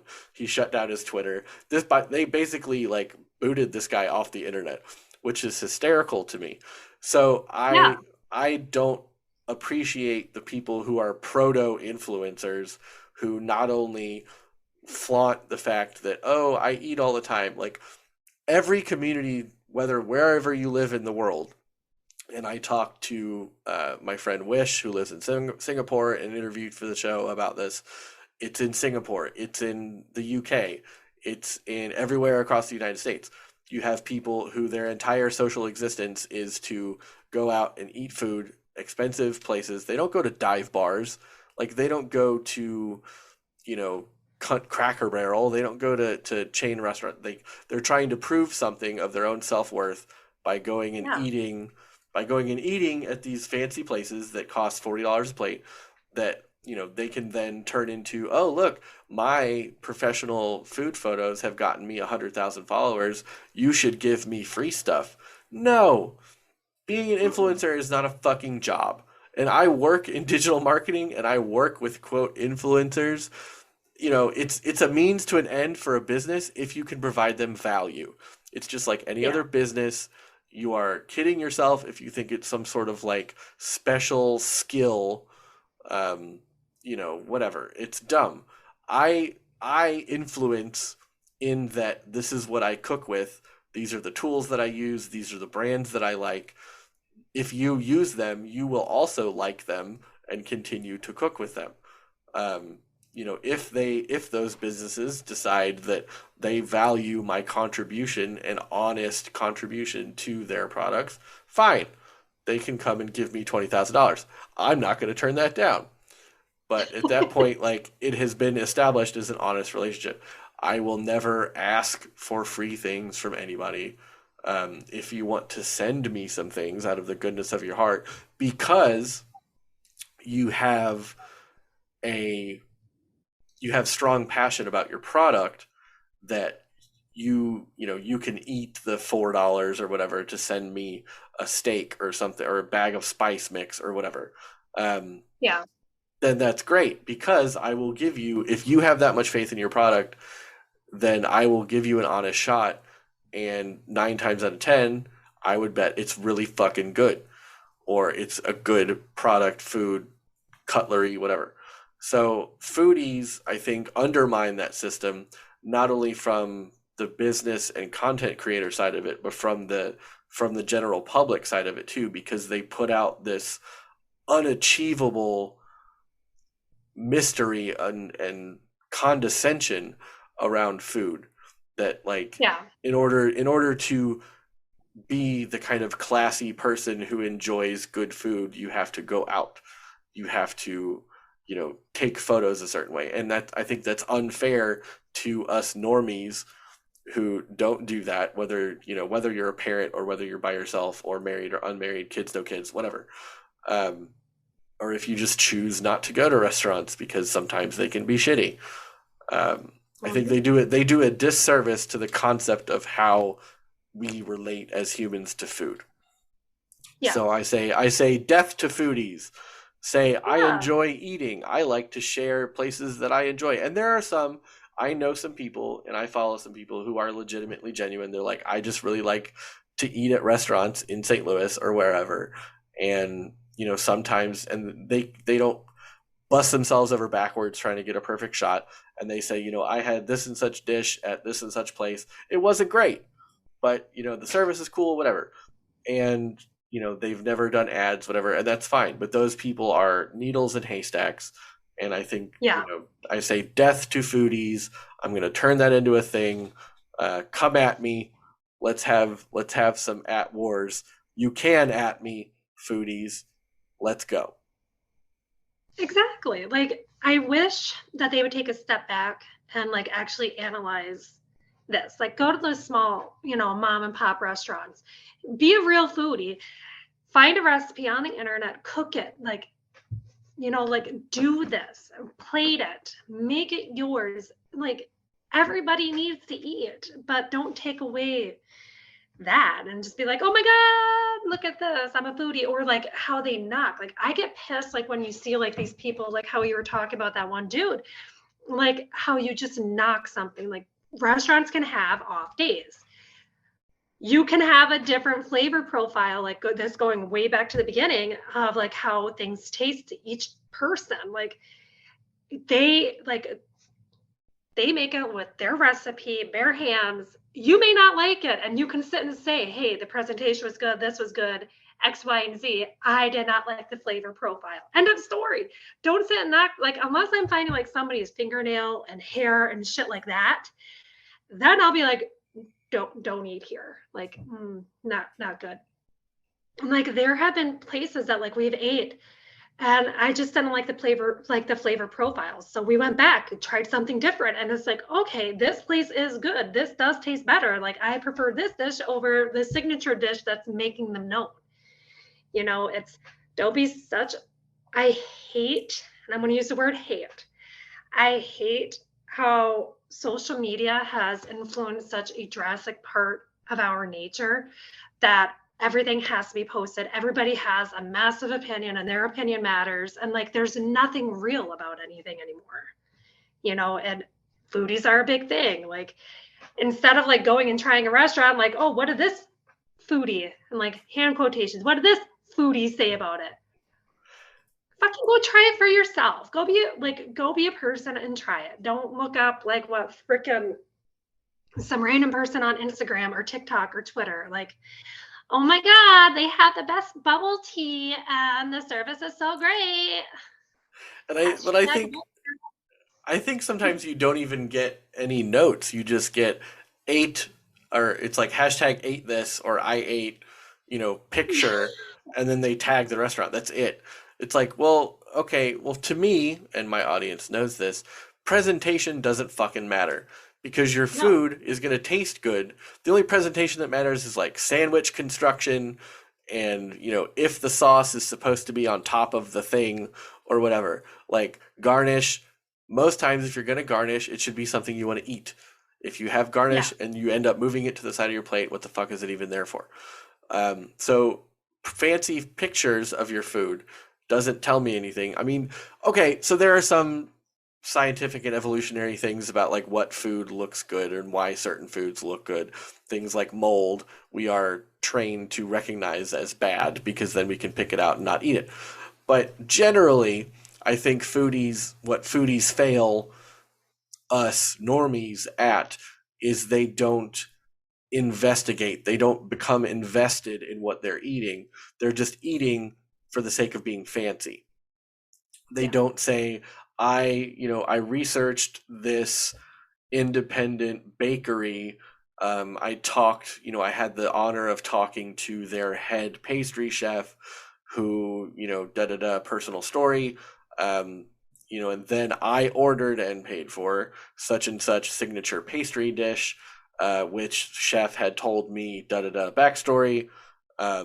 It's really good. If you're interested in this sort of thing, they have it. If you're not, they have other options. But and I'm not asking everybody to be a professional food critic, no, which is a difficult job. And I am in no way kind of this whole thing. I'm in no way disrespect. Like, I love people in the restaurant business. I worked in the restaurant business for 15 years. I respect the hell out of chefs. I am not a chef. I need to say that again. I am a cook. I'm a home cook. Their worst enemy. But I think in no way are restaurants to blame for foodie culture. I think, no, you have to, especially now after the sickness and these troubled times, that as a restaurant, especially a small independent restaurant, you have to do everything you can to survive. So, if you do honestly think that some, soul patch wearing douchebag is going to come in with his 200,000 Instagram followers and get you a sales boost and all it's going to cost you is $100 in food, sure, take the shot. Like, if you miss, then you miss. But if you feel like something that's you have to do, I don't blame the restaurant for that. I no, blame people and their own bloated sense of self-importance that, and yes, this is me being partially selfish as well, because, my Instagram is technically a food Instagram. It's technically a cooking Instagram or whatever, my social profile. It doesn't matter what channel. If you compare my social grid with another food influencer social grid, mine shows humans. It shows me chopping the top of my finger off while cutting a green onion for you motherfuckers in a video. It's not all white background, perfectly lit, food photography, which is also like, I'm not saying that food people at home do things like dip their Oreos in glue. And if you're doing that, stop. But, I am providing education and entertainment and things yeah, for you to argue with your spouse about, like cooking your eggs a different way. Foodies provide nothing. They provide nothing of value other than decent photography, and I'm a trained photographer. I can say that, but no other value. If you happen to be an attractive foodie, even better for you. yeah, People, then you have to then understand you've crossed into people are following you because of your appearance, not anything else. I am not attractive, so I understand that I will never have that kind of following, and that's okay. I feel like it's more genuine because nobody follows Guy Fieri because he's a good-looking dude. They follow him because he's unique. He's got a voice. He's a wonderful person. I hear. I've not met him. He's a shitty cook, but he's a great human being. But I say this is my defense of why you should follow me and quit following and giving attention to fucking foodies. They provide no value to you for following them. You are not their audience. Their audience is businesses that they are trying to get money from. They are selling themselves to companies using you as their leverage. If you're okay with that and you just genuinely like their content, okay. But if you think you're getting something else out of it, like inspiration, like cooking inspo, no, because they don't fucking know how to cook the shit that they're doing. Because they're not doing it. They're just sitting there and eating it. They are not helping you get closer to your food and take agency in your food and shorten your own personal food chain. Things that I try to get people to do and try to teach people how to do. So I'm really glad that you, as I assume, do you have a Pinterest account? No. Oh, well, okay then. I see. Not all stereotypes are true. No, no. I think I used to, like, way back, like when Pinterest, but oh look, there's a puppy. Easily distracted when I see animals. I think I used to, like, way back, like when Pinterest came out. But it's just not my thing. Like, I like to, like, enjoy. Like, I'm not saying that people that have Pinterest don't like to go out and enjoy things, but I would rather, like, experience something for myself instead of, like, here's, like, all of these pictures. I must like it. Like, this is, like, it's just, again, this is me going back to, like, the social media. It pulls a lot of, like, realness out of the world. It really does. Like, do I see pictures on Instagram that I like? Absolutely. And then I'm like, that looks really fucking good. Like, I need to go try that, like that. And I bring up Pinterest too because I was having a conversation with a fellow podcaster, April, who is a social psychologist, and I was kind of ranting, shocker, about Foodies, which is kind of the inspiration of this conversation. And she said, in her research and her experience, that there is a connection between ownership and social on specific channels like Instagram and Pinterest, because when you pin a living room decoration set or a dress, or because again, everybody knows this, the overwhelming majority of users of Pinterest are female. Overwhelming, and it's not even close. So generalizations are of women and females who use Pinterest.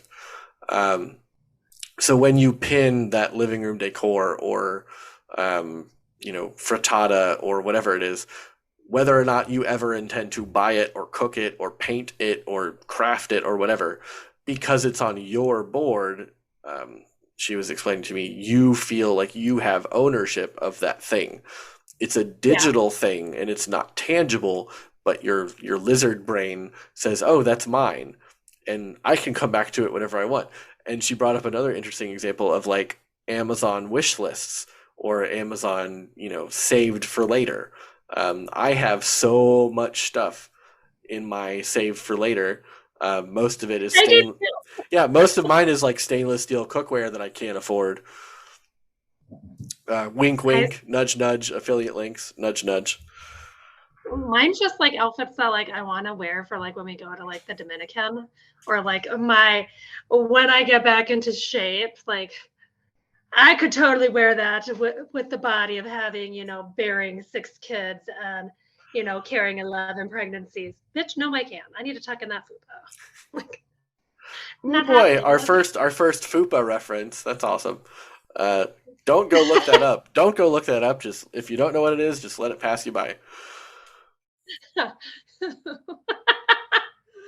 But so if it's an interesting thing about digital ownership, so like referring that back to Foodies, I feel like the lure, the siren song of the foodie is you as the user are not eating that food, but you're eating that food vicariously through that foodie. And that's the Mhm. service that that foodie provides to you. What I provide you is the ability to make your own, to make that thing, because they don't give a fuck. They don't want you to be able to make your own. It's like companies and lawsuits being filed against them for right to repair. Like if you're an iPhone user, and I am and have always had an iPhone, you cannot fix your iPhone if it gets broken. You just have to give it back to them and buy a new one. They do that intentionally. Like they make Mac computers unupgradable by the average person for a reason. There's an old like wives' tale that Ford cars and trucks break down on a regular and predictable basis because they want to force people to come and get service work. That's a whole different thing. But foodies are not interested in helping their audience. They are interested in fostering that relationship of haves and have nots. I am trying to bridge that gap and say, if you really like this place's food, whether it's a restaurant or a chef or whatever, if like Tiny Chef, I mentioned earlier about making fun of me for calling kimchi Korean sauerkraut. I have not had the opportunity to go to Tiny Chef and actually eat her food. However, I can in good conscience suggest and recommend her food because she is legitimately awesome chef. I watch her cook. I've watched other people eat it who I trust. They enjoy it. So I feel like I don't have to have that kind of thing. And she approaches it as a chef very approachably. And she says, this is what I'm making in my food. These are what people like. I make this other stuff that's not as popular because I like it. But I would never go to her restaurant and say, this, bulgogi, she makes like a bulgogi taco thing that's really good. And so I would never take a picture of that and say, I had this at Tiny Chef, and then that's it. Like I would say, I would talk to her and get a story and say, you're never probably going to make this as good at home, but you can try. And if you really want it, Yeah. come in here and get it made by somebody who really loves it. I think the overwhelming majority of foodies don't provide that kind of service because they don't want to. They don't see anything in it for them. Yeah. I don't want you people, who you calling you people? I don't want my audience to feel disconnected from food and the enjoyment of food. I want you guys to connect to it. It's the opposite of a foodie. So Yeah. death to foodies. Exactly. And with that, I hope you enjoyed this supersized episode of Foodball, introducing our new co-host, Barbara Meleca, and myself, of course, Zach Martin, as we talk why humans should cook and why death to foodies. Find us on Instagram and Twitter at FoodballPod. Listen to the show on Good Pods if you're not already, as well as any of your favorite podcast platforms, including Spotify, Anchor, Apple Podcast, Spreaker, and the like. And we will see you next time.